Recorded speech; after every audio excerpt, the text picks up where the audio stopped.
Oh iya dek, ada yang pengen bapak sama ibu omongin. Tentang apa, Pak? Tentang sekolah kamu. Kamu mau kan lanjut kuliah? Gak usah, Pak.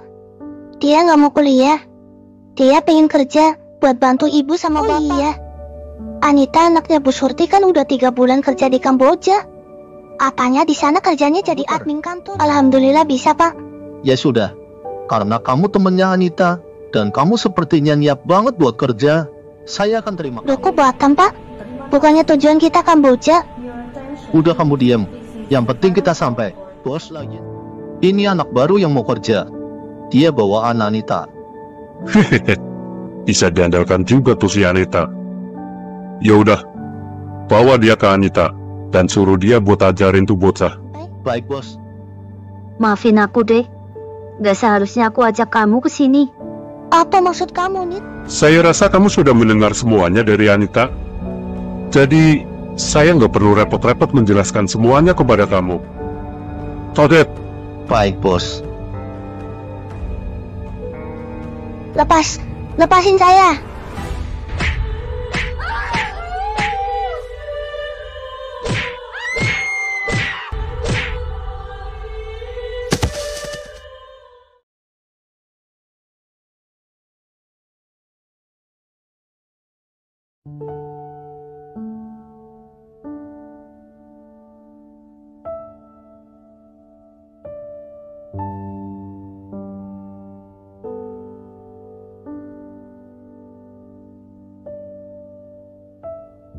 Maafin aku ya, Dek. Ini semua terjadi gara-gara aku. Aku tahu, kamu pasti marah banget sama aku. Aku minta maaf. Kenapa? Kenapa kamu masih ada di sini? Kenapa kamu gak mencoba untuk pergi dari sini? Jika semudah itu, pasti udah kulakuin dari awal. Namun kenyataannya, gak seperti itu, Dek. Sama seperti kamu. Awalnya aku juga berusaha keras untuk pergi dari sini. Tapi, semua usahaku itu gagal. Mereka selalu bisa menangkapku. Dan setelah aku tertangkap, aku pun disiksa habis-habisan. Sama seperti kamu tadi. Apa sama sekali gak ada jalan keluar? Untuk saat ini, belum.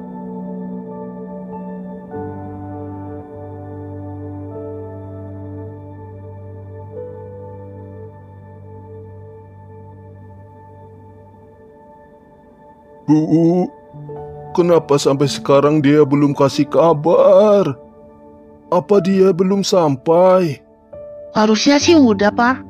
Dia kemarin bilang paling cuma butuh waktu 3-4 jam. Terus kenapa dia nggak telepon, Bu? Ibu juga nggak tahu, Pak. Firasat Bapak nggak enak, Bu. Coba Ibu telepon dia. Siapa tahu diangkat.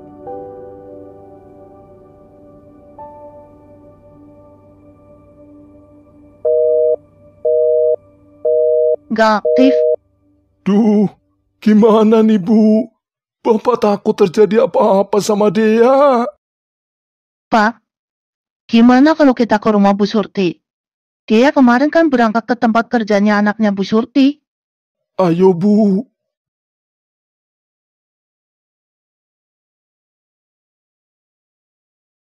Oh alah Pak Darto, jangankan anak Bapak, lawang anak saya saja sudah setengah tahun gak ada kabar. Loh, kok bisa, Bu? Apa Ibu nggak berusaha nyari? Nyari di mana Pak? Lawang di luar negeri kok. Tanya teman-temannya udah, lapor polisi juga udah, tapi belum ada perkembangan. Saya sampai bingung Pak. Coba dari awal Bapak tanya dulu ke saya. Mungkin anak Bapak masih ada di rumah dan gak jauh-jauh ke sana. Apa nggak ada yang bisa kita lakuin, Bu? Ada. Pak Darto dan Bu Halimah bisa lapor ke polisi. Mungkin dengan banyaknya laporan yang didapat, polisi akan lebih cepat mengurus kasus ini.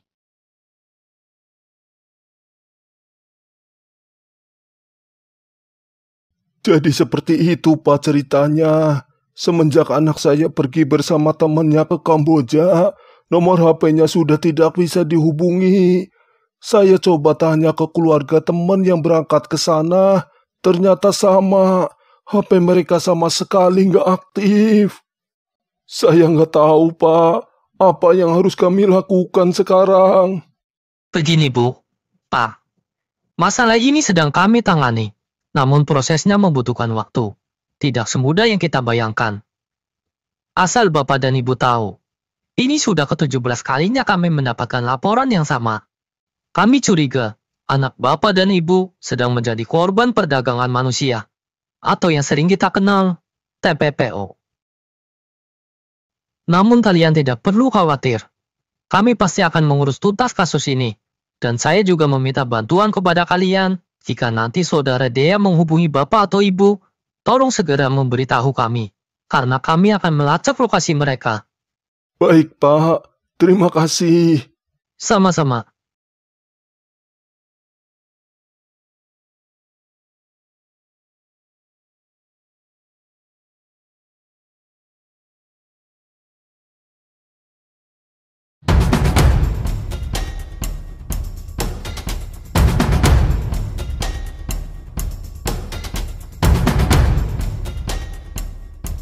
Gimana, Dek? Udah selesai? Alhamdulillah udah, Nit. Udah nyampe target. Hebat kamu ya. Dari awal kerja di sini sampai sekarang, kamu selalu aja dapat target. Padahal dulu aku susah banget loh dapat target. Ada kali 1 mingguan gak pernah dapat target. Ya udah yuk, kita ke kamar. Aku capek, pengen istirahat. Dek? Kamu kenapa, Dek? Mau sampai kapan, Nit? Kita di sini terus. Aku kangen sama orang tua aku. Sama, Dek. Aku juga kangen banget sama orang tuaku. Tapi nggak tahu kapan kita bisa pulang. Ada kemarin teman aku. Udah 2 tahun di sini. Tapi ujung-ujungnya malah dihabisi. Semenjak itu, aku udah nggak berharap bisa pulang. Mungkin hidup hati kita emang ditakdirin di sini. Dulu di sini banyak orang, deh. Nggak kayak sekarang. Ada 15-20 orang. Tapi sekarang, cuma tinggal kamu dan aku. Nit, aku nggak mau mati di sini. Kita kabur aja yuk. Percuma, Dek. Sebelum kamu rencanain buat kabur, aku udah lebih dulu ngelakuin. Dan hasilnya sia-sia. Kalau 1 orang mungkin sia-sia, Nit. Tapi kalau kita berdua yang lakuin, aku yakin kita pasti berhasil. Enggak, aku nggak mau. Kenapa, Nit? Ini kesempatan kita untuk pergi dari sini. Aku bilang enggak ya enggak. Aku nggak mau mati konyol gara-gara ide kamu. Kamu nggak tahu gimana kejamnya mereka. Aku yang udah lihat mereka menghabisi banyak orang di depan mataku sendiri, deh. Dan mereka semua adalah teman-teman aku. Kamu nggak tahu gimana rasanya jadi aku. Tapi, Nit, lakuin semua yang kamu mau. Tapi maaf, aku nggak mau ikut. Alita! Alita!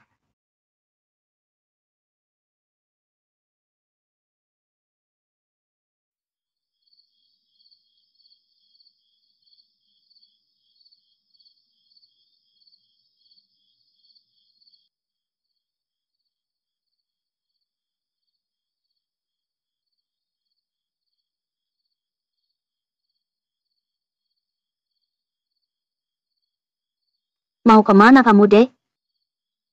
Anita?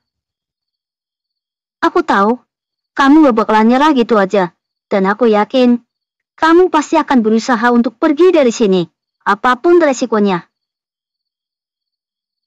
Dek, aku emang gak bisa ikut kamu. Tapi aku yakin, kamu pasti berhasil. Sebagai permintaan maaf aku cuma bisa kasih ini, Dek. Ini apa, Nit? Itu adalah jimat dari kakek aku. Kakek aku bilang, jimat ini akan melindungi kita dari segala jenis mara bahaya. Ia akan bisa menjaga kita dalam situasi apapun. Terima kasih, Nit. Aku akan simpan. Satu hal lagi, deh. Pintu depan dijaga oleh banyak anak buah Bang Joni. Jadi lebih baik kamu lewat pintu belakang. Namun pintu belakang selalu dikunci. Dan kuncinya ada pada Bang Codet. Dia memegang semua kunci di gedung ini. Tapi kamu tenang. Dia orangnya suka tidur. Dan aku yakin, jam segini dia udah tidur. Kamu bisa mengambilnya diam-diam. Baik. Aku paham. Kalau begitu, Kamu hati-hati deh. Semoga berhasil. Terima kasih. Aku pergi sekarang.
Halo, ini siapa?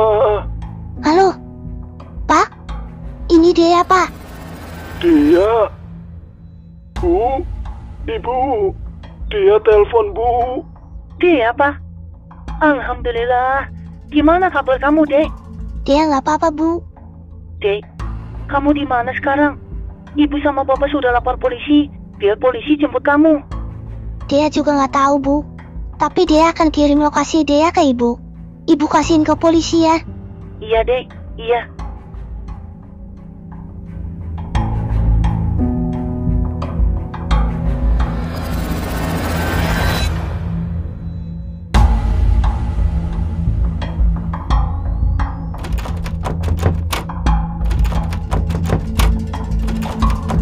Duh, mana sih kuncinya?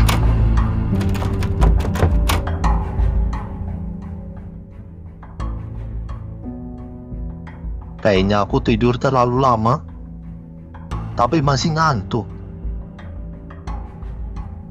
Loh, kuncinya kemana? Jangan-jangan ada yang ambil. Aduh, cilaka.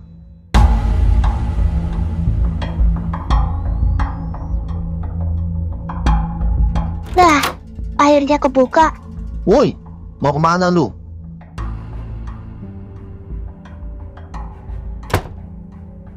Woi, buka! Buka! Sial.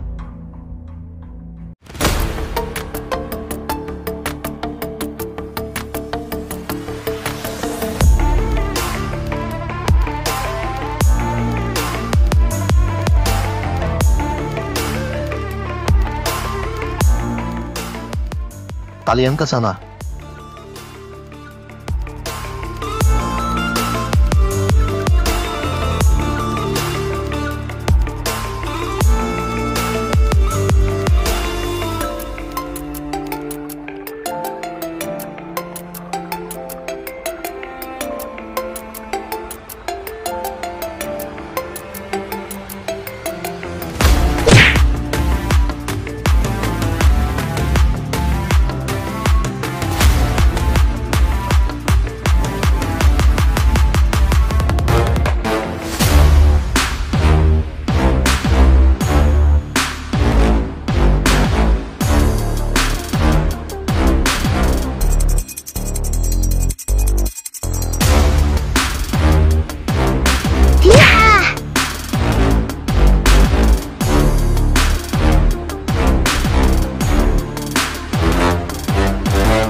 Dia, keluar. Gue tahu, lu pasti ada di sini.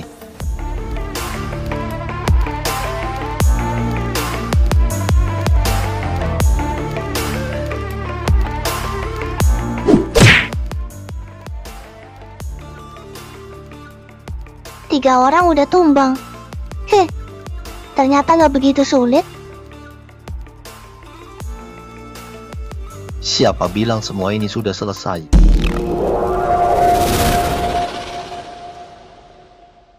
Gak semudah itu untuk mengalahkan Bang Codet.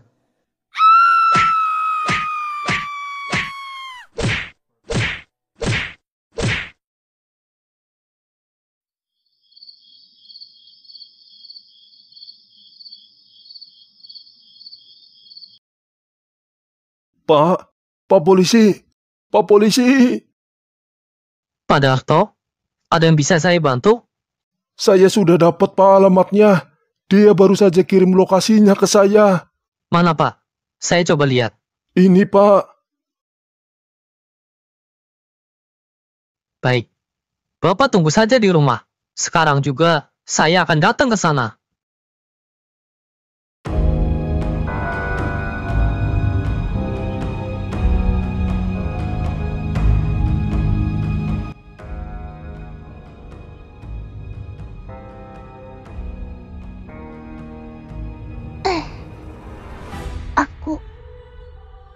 Aku ada di mana? Kamu ada di ruang pembedahan. Dan sebentar lagi, kamu akan kehilangan jantung dan ginjal. Enggak. Lepasin saya. Sodet, please dia. Baik, bos. Enggak. Pergi.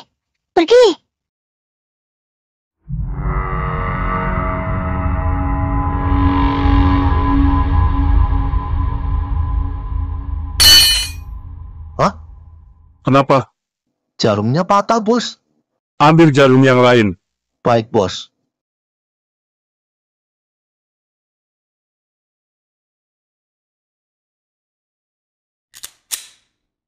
Angkat tangan. Bos, jarumnya patah lagi, bos. Apa? Bagaimana mungkin? Coba kamu ambil jarum yang lebih besar. Persediaan jarum kita udah habis, bos. Ya sudah, kamu langsung bedah aja perutnya dan ambil organnya. Baik, bos. Enggak. Pergi. Lepasin saya. Bos, pisaunya patah. Brengsek. Apa yang sebenarnya terjadi? Ambil pisau yang lain. Berhasil, bos. Ya sudah, ambil organnya sekarang. Baik, bos.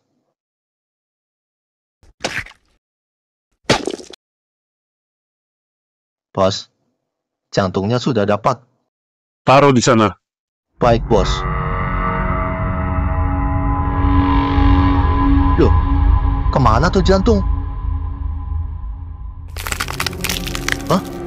Bekas lukanya juga hilang. Apa? Bagaimana mungkin? Tanda tangan. Pak Juni, Anda diduga melakukan perdagangan manusia. Anda ditahan. Tempat ini sudah dikepung, jadi sebaiknya kalian menyerah. Akhirnya, semua ini pun selesai. Aku dan Anita akhirnya bisa bebas dari tempat terkutuk itu. Tempat yang selalu membuat aku bermimpi buruk. Kami pun kembali ke Indonesia dan memulai hidup baru. Walaupun di negara ini sangat sulit untuk mencari kerja, tapi ini adalah tempat kelahiranku. Tempat di mana aku lahir, tumbuh, dan mencari ilmu hingga sekarang. Walaupun banyak kekurangan di negeri ini, tapi mau bagaimanapun, aku tetap cinta Indonesia. Semoga kelak gak ada lagi orang yang bernasib sama seperti kami. Jangan pernah tergiur dengan gaji yang tinggi, karena semakin tinggi gaji kalian, maka semakin besar resikonya. Untuk kalian yang masih ada di Kamboja, semoga kalian bisa cepat diselamatkan. Aku yakin pemerintah kita nggak akan tinggal diam saat warganya menderita. Aku yakin. Bagi kalian yang merasa nama, alur cerita, serta tempat kejadian mirip dengan apa yang kalian alami, kami mohon maaf. Tidak ada maksud kami untuk menyinggung atau mengangkat cerita kalian tanpa adanya izin dari kalian. Sekali lagi, kami minta maaf. Cerita ini diadaptasi dari kisah nyata, namun tidak sepenuhnya sama dengan kenyataannya. Mungkin apa yang mereka alami sungguh lebih kejam daripada apa yang ada dalam video ini.